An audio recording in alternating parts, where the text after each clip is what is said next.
ओम शांति। आज 16 अगस्त 2021 की साकार मुरली। आज बाबा ने कहा, मीठे बच्चे सब बातों में सहनशील बनो, निंदा स्तुति जय पराजय सब में समान रहो, सुनी सुनाई बातों में विश्वास नहीं करो। प्रश्न, आत्मा सदा चढ़ती कला में आगे बढ़ती रहे, उसकी सहज युक्ति सुनाओ। उत्तर, एक बाप से ही सुनो, दूसरे से नहीं। फालतू परचिंतन में, बाह्य बातों में अपना समय बर्बाद ना करो तो आत्मा सदा चढ़ती कला में रहेगी। उल्टी सुल्टी बातें सुनने से, उन पर विश्वास करने से अच्छे बच्चे भी गिर पड़ते हैं, इसलिए बहुत संभाल करनी है। ओम शांति।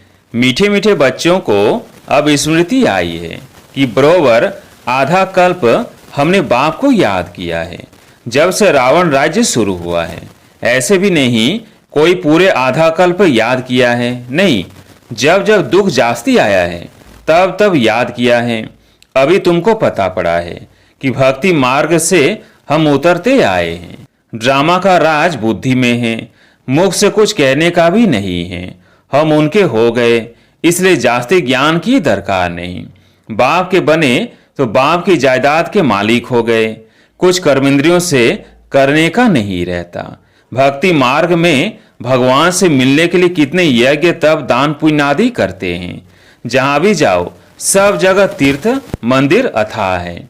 ऐसा कोई मनुष्य नहीं जो सारे भारत के तीर्थ और अथाह मंदिर आदि घूम सके। अगर घूमे भी तो कुछ मिलता नहीं। वह घंटा घड़ियाल आदि कितना घमासान है। यहाँ तो घमासान की बात नहीं, न गीत गाने न तालियां बजाने की बात है।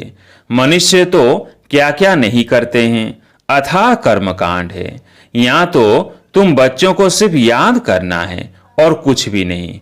घर में रहते सब कुछ करते, सिर्फ बाप को याद करना है। तुम जानते हो अभी हम देवता बनते हैं, यही दैवी गुण धारण करना है। खान पान भी शुद्ध होना चाहिए। 36 प्रकार के भोजन तो वहां मिलेंगे। यहाँ साधारण रहना है, न बहुत ऊंच न बहुत नीच। सब बातों में सहनशीलता चाहिए। निंदा स्तुति जय पराजय सर्दी गर्मी ये सब कुछ सहन करना पड़ता है। समय ही ऐसा है। पानी नहीं मिलेगा, यह नहीं मिलेगा। सूर्य भी अपनी तपत दिखाएगा। हर चीज तमो प्रधान बनती है। यह सृष्टि ही तमो प्रधान है, तत्व भी तमो प्रधान है, तो ये दुख देते हैं। निंदा स्तुति में भी नहीं जाना है।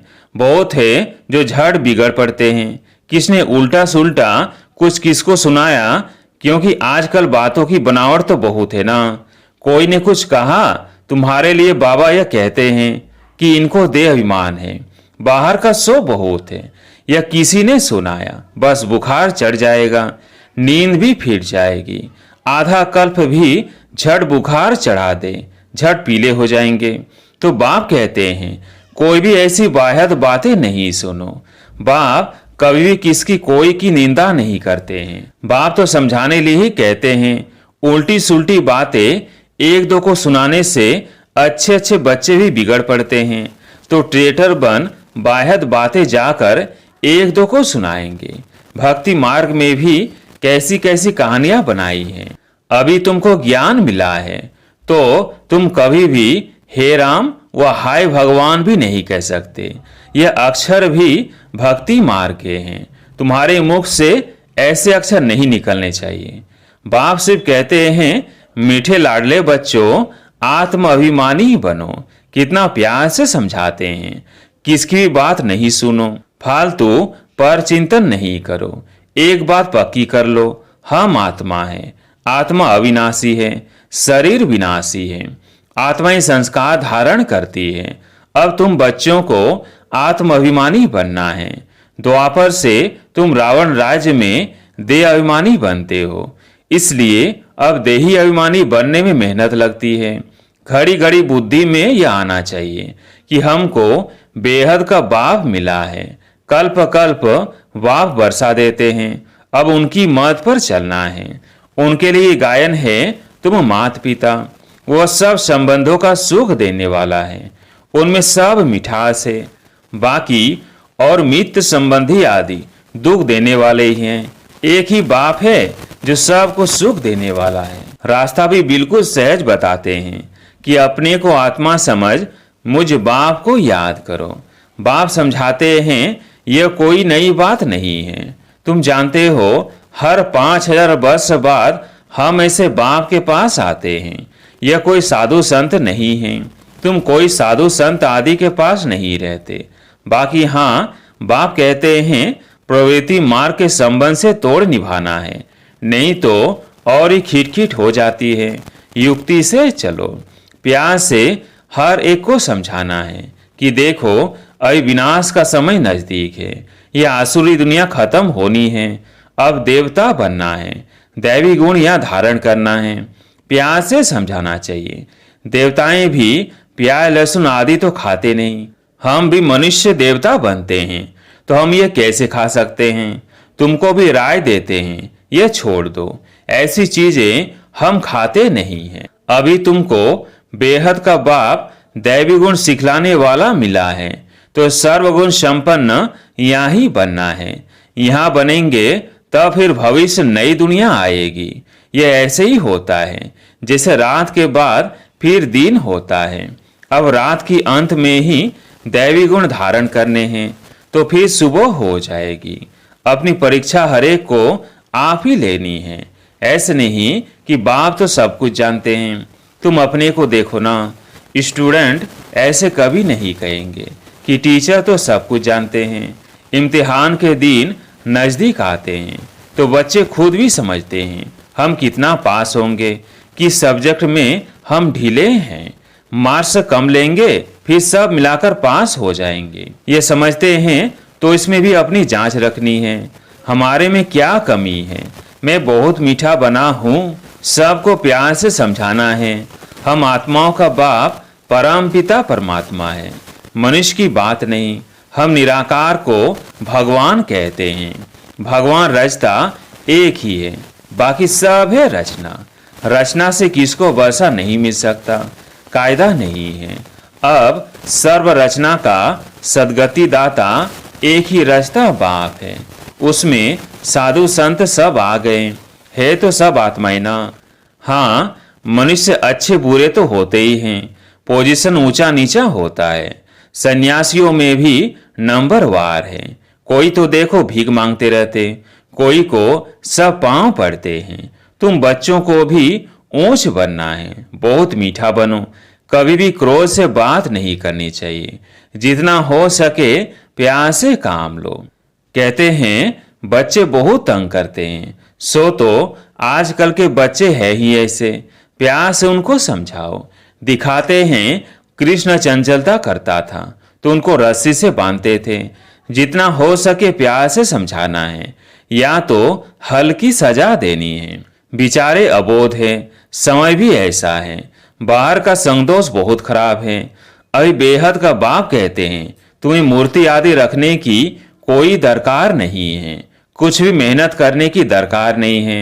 शिव का चित्र भी क्यों रखे, वह तो तुम्हारा बाप है ना। घर में बच्चे बाप का चित्र क्यों रखेंगे? बाप तो हाजिरा हजूर है ना। बाप कहते हैं मैं अभी हाजिर नाजिर हूं ना, फिर चित्रों की तो दरकार नहीं। मैं बच्चों को बैठ समझाता हूँ। कहते हैं बाप दादा को देखें। अब बाप तो है निराकार, उनको देख न सके, बुद्धि से समझ सकते हैं। बाप कहते हैं मैं इनमें प्रवेश कर तुमको नॉलेज बैठ देता हूँ, नहीं तो कैसे आऊं? कृष्ण के तन में कैसे आएगा? सन्यासियों में भी नहीं आ सकता हूँ। मैं आता ही उनमें हूँ जो पहले नंबर में था, वही अब लास्ट नंबर में है। तुमको भी अभी पढ़कर फिर पहले नंबर में जाना है। पढ़ाने वाला तो एक ही है जिसको ज्ञान का सागर कहा जाता है। तुमको ज्ञान बहुत अच्छा मिलता है। तुम जानते हो शांति धाम हमारा घर है, सुख धाम हमारी राजधानी है, दुख धाम रावण की बादशाही है। अब बाप कहते हैं मीठे मीठे बच्चों, अपने घर शांति धाम को याद करो, सुख धाम को याद करो, दुख धाम के बंधन को भूलते जाओ। ऐसे और कोई कह न सके, न वो जा सकते हैं। ड्रामा के बीच से वापस कोई भी जा न सके। यह जो कहते हैं फलाना ज्योति जो समाया, वह पार निर्वाण गया, एक भी जाता नहीं है। सबका बाप अथवा मालिक एक ही परम पिता परमात्मा है। वह सब आशिकों का एक ही मासूक है। वह जिस्मानी आशिक मासूक एक दो को याद करते हैं, बुद्धि में चित्र आ जाता है, एक दो को याद करते रहेंगे, खाना खाते रहेंगे, याद करते रहेंगे। वो तो है एक के आशिक मासूक। तुम जन्म जन्मांतर के आशिक हो एक मासूक के। तुमको और कुछ भी नहीं करना है, सिर्फ एक बाप को याद करना है। उन आशिक मासूक के सामने चित्र आ जाता है, बस उनको देखते देखते काम भी ठहर जाता, फिर उनका चेहरा गुम हो जाता है और काम करने लग पड़ते हैं। इसमें तो ऐसे नहीं है। आत्मा भी बिंदी, परमात्मा भी बिंदी है। अपने को आत्मा समझ बाप को याद करना है, इसमें ही मेहनत है। कोई भी ऐसी प्रैक्टिस करते नहीं है। आत्मा का ज्ञान मिला अर्थात आत्मा को रियलाइज किया, बाकी रहा परमात्मा, वह भी तुम जानते हो। बाबा आकर यहाँ भ्रिकुटी में बैठते हैं, इनकी जगह भी यहाँ है। आत्मा कहाँ से भी चली जाती है मालूम नहीं पड़ता है। उनका मुख्य स्थान भ्रिकुटी है। बाप कहते हैं मैं भी बिंदी हूँ, इसमें आकर बैठा हूँ, तुमको पता भी नहीं पड़ता है। बाप तुम बच्चों को बैठ सुनाते हैं, तुमको जो सुनाते हैं वो हम भी सुनते हैं। समझानी तो बिल्कुल राइट है। दैवी धर्म वाले जो होंगे वो झट समझ जाएंगे यह राजधानी स्थापन हो रही है। पहले स्थापना और फिर विनाश भी होगा। और कोई धर्म स्थापक ऐसे नहीं करते हैं, वह सिर्फ अपना धर्म स्थापन करते हैं, फिर वृद्धि को पाते। यहाँ तो जो जितना जितना पुरुषार्थ करते हैं उतना भविष्य में ऊंच पद पाते हैं। तुम भविष्य 21 जन्मों के लिए प्रारब्ध बनाते हो, तो कितना पुरुषार्थ करना चाहिए। और है बहुत सहज, योग भी है सहज, जिससे तुम्हारे विकर्म विनाश होते हैं। बाप कहते हैं मैं गारंटी करता हूँ, कल्प कल्प मैं ही आकर तुम बच्चों को पावन बनाता हूँ। वहाँ पतित एक भी होता नहीं। ज्ञान भी कितना सहज है। 84 जन्मों का चक्र कैसे लगाते हैं वह भी बुद्धि में नॉलेज है। हमने 84 का चक्र लगाया है, यह निश्चय रखना है। निश्चय में ही विजय है। ऐसे नहीं कि पता नहीं हम 84 जन्म लेते हैं, वह कुछ कम। जबकि तुम ब्राह्मण हो तो तुमको निश्चय होना चाहिए, बरोबर हमने 84 का चक्र भोगा है। यह तो बहुत सारी समझानी है। बच्चों को समझाया है। यह चित्र सब दिव्य दृष्टि से बाप ने बनवाए हैं, करेक्ट भी कराए हैं। शुरू में जब बनारस में बाबा एकांत में रहते थे तो ऐसे चक्र दीवारों पर बैठ निकालते थे। समझते कुछ नहीं थे यह क्या है। खुशी होती थी, साक्षात्कार होने से जैसे उड़ जाते थे। यह क्या होता है समझ में नहीं आता था। तुम जानते हो जो चित्र पहले बने थे वह फिर बदलकर नए नए बनाते गए हैं। अभी नए नए चित्र कल्प पहले मुआफिक बनते जाते हैं। सीढ़ी का चित्र देखो कितना अच्छा है, इस पर समझाना सहज है। देरी से आने वालों को और ही सहज समझानी मिलती है। अभी नए नए जो आते हैं 7 दिन में सारा नॉलेज समझ लेते हैं, पुरानों से भी आगे जा रहे हैं। कोई कहते हैं पहले आते थे तो अच्छा था। अरे ये भी फिक्र मत करो, आगे आते थे और भागंती हो जाते थे तो देरी से आने वालों को तो सहज तख्त मिलता है। पहले जो थे देखो वे फिर अब है भी नहीं, खत्म हो गए। पिछाड़ी में रिजल्ट का मालूम पड़ता है कौन पास हुआ। नए नए निकलते हैं और झट सर्विस पर लग पड़ते हैं, पुराने इतना नहीं लगते। नई नई बच्चियां सर्विस से दिल पर चढ़ी रहती है, पुराने कितने तो खत्म हो गए। इसलिए बाबा कहते हैं जिनको सर्वोत्तम ब्राह्मण कुल हुसन कहा जाता है उनमें भी कोई आश्चर्य सुनंती भागंती हो जाते हैं। जो गाया हुआ है वह प्रैक्टिकल हो रहा है। अच्छा, मीठे मीठे सिकिलधे बच्चों प्रति माता पिता बाप दादा का याद प्यार और गुड मॉर्निंग। रूहानी बाप की रूहानी बच्चों को नमस्ते। हम रूहानी बच्चों की रूहानी बाप दादा को याद प्यार गुड मॉर्निंग नमस्ते नमस्ते। धारणा के लिए मुख्य सार। पहला पॉइंट, अपनी जांच आप ही करनी है। देखना है मैं बहुत बहुत मीठा बना हूं, हमारे में क्या क्या कमी है। सब दैवी गुण धारण हुए हैं, अपनी चलन देवताओं जैसी बनानी है। आसुरी खान पान त्याग देना है। दूसरा पॉइंट, कोई बाहर बातें न सुननी है और न बोलनी है, सहनशील बनना है। आज प्यारे मीठे बाबा का वरदान, कर्मातीत स्टेज पर स्थित हो, चारों ओर की सेवाओं को हैंडल करने वाले सिद्धि स्वरूप भव। कर्मातीत स्टेज पर स्थित हो, चारों ओर की सेवाओं को हैंडल करने वाले सिद्धि स्वरूप भव। आगे चलकर चारों ओर की सेवाओं के विस्तार को हैंडल करने के लिए भिन्न भिन्न साधन अपनाने पड़ेंगे, क्योंकि उस समय पत्र व्यवहार या टेलीग्राम टेलीफोन आदि काम नहीं करेंगे। ऐसे समय पर वायरलेस सेट चाहिए। इसके लिए अभी अभी कर्मयोगी, अभी अभी कर्मातीत स्टेज में स्थित रहने का अभ्यास करो, तब चारों ओर संकल्प की सिद्धि द्वारा सेवा में सहयोगी बन सकेंगे। स्लोगन, परमात्म प्यार की पालना का स्वरूप आपकी सहज योगी जीवन है। परमात्म प्यार की पालना का स्वरूप आपकी सहज योगी जीवन है।